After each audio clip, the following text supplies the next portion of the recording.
कहानी की शुरुआत होती है एक होटल के एस्केलेटर में, जहां एक बूढ़ी औरत शादी के जोड़े में पड़ी थी। उसके हाथ में एक लाल डायरी थी। अपने आखिरी पलों में उसे अपनी शादी का दिन याद आया जब वो अपने पति के साथ इस होटल में आई थी। वहीं दूसरी ओर कार्लोस नाम का एक लड़का अपने घर लौटा तो उसने देखा कि उसका छोटा भाई ओलिवर काफी घबराया हुआ था। कार्लोस ने उसे बताया कि उनकी माँ उनके लिए बहुत सारा पैसा छोड़कर गई है, इसीलिए अब उन्हें कोई गैर कानूनी काम नहीं करना पड़ेगा। तभी अचानक दूसरे कमरे से डिटेक्टिव मार्को निकल आया तो कार्लोस काफी डर गया और उसने कहा कि हम कुछ गलत नहीं कर रहे, मगर मार्को पहले ही ओलिवर को धमकाकर उससे सच उगलवा चुका था। तब कार्लोस ने उसे अरेस्ट वारंट दिखाने को कहा, लेकिन मार्को के पास वारंट नहीं था। फिर कार्लोस ने अपने बचाव के लिए मार्को पर हमला कर दिया और ओलिवर को साथ लेकर सीढ़ियों से भाग निकला। तभी मार्को भी उनके पीछे भागा और गलती से उसके हाथ से गोली चल गई, जो सीधा जाकर कार्लोस की टांग में लगी। मार्को को कुछ समझ नहीं आया और उधर ओलिवर कार्लोस के पास जाकर मदद की गुहार लगाने लगा।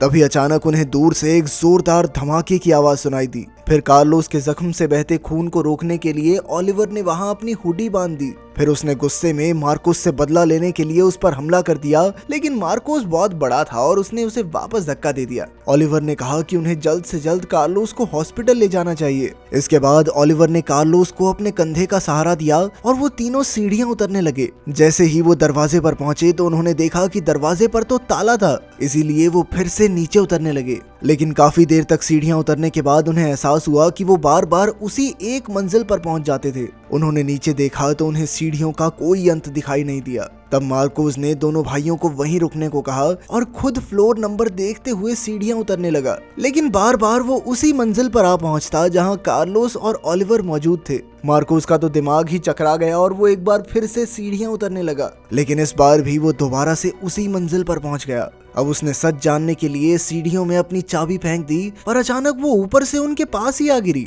तब उन्हें एहसास हुआ कि शायद वो इन सीढ़ियों के लूप में फंस गए हैं। ओलिवर अपने भाई की मदद तो करना चाहता था, पर उसके फोन में कोई सिग्नल नहीं था। उसने कार्लोस की टांग से गोली निकालने की सोची, पर कार्लोस ने कहा कि इससे इन्फेक्शन का खतरा और बढ़ जाएगा। खैर, फिर मार्कोस ने फायर एक्सटिंग्विशर से वहां लगी मशीन तोड़ डाली और पानी निकालकर ओलिवर को दिया ताकि वो कार्लोस के जख्म को धो सके। अब उन्हें वहां पर फंसे हुए 4 घंटे हो चुके थे। मार्कोस ने अपना पर्स निकालकर अपने परिवार की तस्वीर देखी और फिर कार्लोस का दर्द कम करने के लिए उसे दवाई दी। बाद में जब कार्लोस बेहोश हो गया तो मार्कोस और ओलिवर ने मशीन से खाना निकाला और साथ बैठकर खाने लगे। मार्कोस ने उसे बताया कि आज उसकी शादी की 15वीं सालगिरह है, मगर ओलिवर अब भी बहुत गुस्से में था और उसने धमकी देते हुए कहा कि अगर मेरा भाई मर गया ना, जिंदा तो मैं तुझे भी नहीं छोड़ूंगा। इसके बाद ओलिवर ने अपना बैग देखा, पर उसमें कुछ भी काम का नहीं निकला। फिर अगली सुबह कार्लोस की आंख खुली। वो अपनी आखिरी सांसें गिन रहा था। मरते हुए उसने ओलिवर को अपनी जिंदगी अच्छे से जीने को कहा। इसके बाद वो ओलिवर की बाहों में मर गया और ओलिवर फूट फूट कर रोने लगा।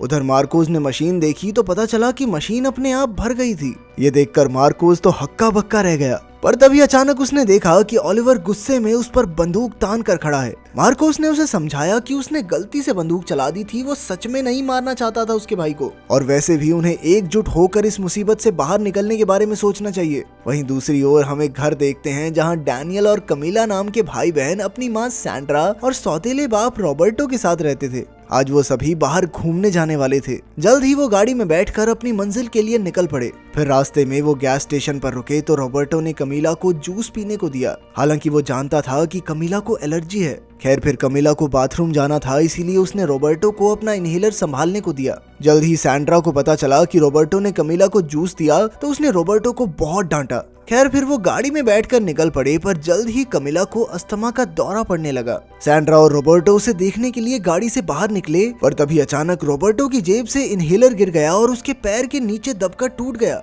अब कमीला की हालत बिगड़ रही थी तो उन सब ने वापस घर जाकर एक नया इनहेलर लाने का फैसला किया, पर कुछ दूर जाते ही उन्हें दूर से धमाके की आवाज आई। इसके बाद जब वो चलते चलते गैस स्टेशन तक पहुंचे तो वहां कोई भी नहीं था। फिर सैंड्रा ने वहां की दुकान से एलर्जी की दवाई उठाई और कमीला को दे दी। इसके बाद वो घर की ओर बढ़े तो रॉबर्टो को सड़क पर एक बोर्ड फिर से दिखाई दिया। इधर सैंड्रा अब भी रॉबर्टो पर काफी गुस्सा हो रही थी। जल्द ही दोनों में बहसबाजी शुरू हो गई और वहीं डैनियल पीछे अपनी बहन को शांत करने की कोशिश कर रहा था। कुछ देर चलने के बाद उन्हें एक और गैस स्टेशन मिला, पर रॉबर्टो को लगा कि ये हूबहू पिछले गैस स्टेशन जैसा ही है। यहाँ भी कोई नहीं था, इसीलिए वो आगे बढ़ते रहे। कुछ मिनट बाद उन्हें फिर से वही बोर्ड दिखा तो रॉबर्टो ने गाड़ी रोककर कहा कि वो एक ही सड़क पर बार बार घूम रहे हैं, पर सैंड्रा ने उसे चलते रहने को कहा क्योंकि कमीला का शरीर नीला पड़ने लगा था। अब वो बार बार उसी बोर्ड और गैस स्टेशन से गुजर रहे थे। जल्द ही कमीला बेहोश हो गई तो रॉबर्टो ने गाड़ी रोकी और पैदल खेतों में जाकर एक नया रास्ता ढूंढने का फैसला किया। इधर कमीला की हालत काफी खराब हो गई थी तो सैंड्रा अकेले ही बच्चों को लेकर गाड़ी में निकल पड़ी। जब वो बार बार एक ही रास्ते से गुजरी तो उसे लगा कि वो कोई सपना देख रही है और वो खुद को थप्पड़ मारकर जगाने की कोशिश करने लगी। अचानक उसने गाड़ी रोक दी तो डैनियल कमीला को लेकर पैदल निकल पड़ा और फिर सैंड्रा अकेली ही गाड़ी लेकर आगे चली गई। फिर वो गैस स्टेशन में जाकर छिपकर रोने लगी क्योंकि उसे कुछ भी समझ नहीं आ रहा था। उधर डैनियल ने थक कर कमीला को सड़क पर लेटा दिया और जल्द ही वो चल बसी। तभी रॉबर्टो ने वापस आकर कहा कि चारों ओर हर एक रास्ता एक जैसा है। वहीं दूसरी ओर ओलिवर और मार्कोस को उन सीढ़ियों पर रहते हुए 35 साल बीत गए थे। मार्कोस काफी बूढ़ा हो गया था और अब तो वो चल भी नहीं पाता था, लेकिन ओलिवर ने रोज कसरत करके खुद को फुर्तीला बना रखा था। वहाँ की मशीन और बैग का सामान रोज अपने आप भर जाता था, इसीलिए ओलिवर ने हर चीज का अलग अलग ढेर बना रखा था। इसी तरह उसने अपनी पानी की बोतल से शावर बना लिया था और अपने बैग से निकले नेल कटर से वो दाढ़ी काटता था। वहीं मार्कोस की जगह काफी गंदी हो चुकी थी। शायद वो दोनों ही अपना मानसिक संतुलन खो बैठे थे क्योंकि ओलिवर हर रोज कार्लोस के कंकाल की पूजा करता था और वो दोनों दीवारों पर निशान बनाकर दिन गिनते थे। मार्कोस बार बार अपनी जिंदगी के हसीन पलों को याद करके उन्हें दीवारों पर उतारता रहता और सोने से पहले वो अपने नाम को बार बार दोहराता था ताकि वो उसे भूल न जाए। वहीं दूसरी ओर हम देखते हैं कि उस सड़क पर भी 35 साल बीत चुके थे और वो सभी गैस स्टेशन से खाना लेते थे क्योंकि वहां पर भी हर रोज खाना दोबारा भर जाता।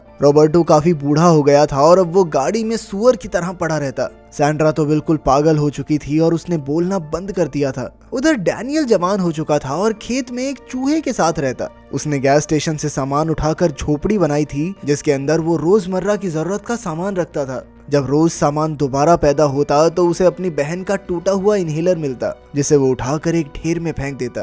खैर डैनियल गाने सुनकर और खेतों में घूम फिर कर अपना समय गुजारता। एक दिन रॉबर्टो को सड़क पर कमीला का गुड्डा मिला तो वो उसे डैनियल की झोपड़ी में छोड़ आया। इसके बाद डैनियल रॉबर्टो से मिलने गया तो रॉबर्टो ने उसे सैंड्रा के बारे में बताया, पर डैनियल को अपनी माँ याद ही नहीं थी। अब रॉबर्टो को महसूस हुआ कि वो डैनियल को कोई जरूरी बात बताना चाहता था, पर वो बात उसे याद ही नहीं थी। वहीं दूसरी ओर मार्कोस रात को 3 बजे अचानक चिल्लाने लगा। ओलिवर तुरंत उसके पास आया और मार्कोस ने कहा कि उसे याद आ गया है कि वो क्या कहना चाहता है। तब मार्कोस ने कहा कि उसका असली नाम डैनियल है और अब तक उसने जो भी जिंदगी जी है वो सब नकली थी। जब उसने कार्लोस को गोली मारी तो उसी वजह से वो तीनों एक लूप में फंस गए। उधर सड़क पर गाड़ी में सैंड्रा की मौत हो गई तो रॉबर्टो ने उसे कमीला के साथ ही दफना दिया। तब डैनियल अपनी बहन को याद करके रोने लगा। फिर उसी रात रॉबर्टो और मार्कोस दोनों के सर में जबरदस्त दर्द शुरू हो गया और वो बार बार कहने लगे कि ये जो भी हो रहा है कुछ असली नहीं है। रॉबर्टो और मार्कोस दोनों एक गलती की वजह से 35 साल से इस लूप में फंस गए थे,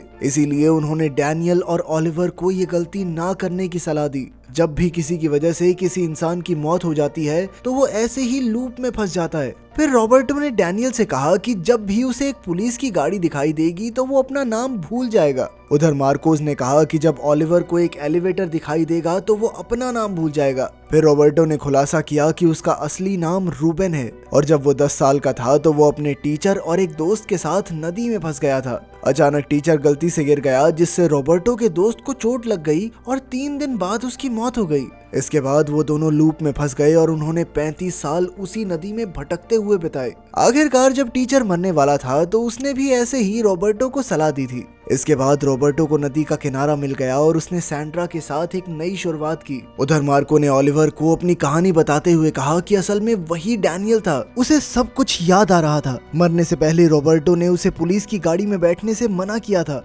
क्योंकि ऐसा होते ही वो अपनी पिछली याददाश्त खो बैठेगा, पर डैनियल ने उसकी बात नहीं मानी और मार्कोस के नाम से एक नई जिंदगी की शुरुआत की। फिर मरने से पहले रॉबर्टो और मार्को ने डैनियल और ओलिवर को एक लाल डायरी दी जो कि तस्वीरों और उनकी लिखी बातों से भरी हुई थी। आखिरकार डैनियल ने रॉबर्टो को वहीं दफना दिया और सड़क की ओर चला गया जहां उसे पुलिस की गाड़ी दिखाई दी। उसने वापस जाकर अपनी झोपड़ी जला दी और फिर गाड़ी को खोलते ही वो सब कुछ भूल गया। वो गाड़ी में बैठकर शहर आ गया और गाड़ी में मौजूद पुलिस यूनिफॉर्म पहनकर उसने मार्कोस की जिंदगी जीनी शुरू कर दी। और आखिरकार जब उसने गलती से कार्लोस की जान ली तो वो फिर से लूप में फंस गया। वहीं दूसरी ओर मार्कोस के मरने के बाद ओलिवर को एलिवेटर दिखाई दिया तो उसने खुद को रोकने की बहुत कोशिश की, मगर उसे लगा जैसे वो पागल हो रहा है। आखिरकार वो लिफ्ट में घुस ही गया और वहां मौजूद नौकर की यूनिफॉर्म पहनकर काल नाम के एक आदमी की जिंदगी जीने लगा। जल्द ही लिफ्ट में एक शादीशुदा जोड़ा आया और जैसे ही वो अपने कमरे तक पहुंचे तो काल ने उन पर एक मधुमक्खी छोड़ दी जिसने जाकर दूल्हे को काट लिया। तभी दूर से धमाके की आवाज आई और अब ये लोग फिर से एक लूप में फंस गए थे। क्या आपको ये अजीबोगरीब कहानी समझ में आई या सब कुछ ऊपर से गया? कमेंट्स में जरूर बताना। मिलते हैं अगली वीडियो में।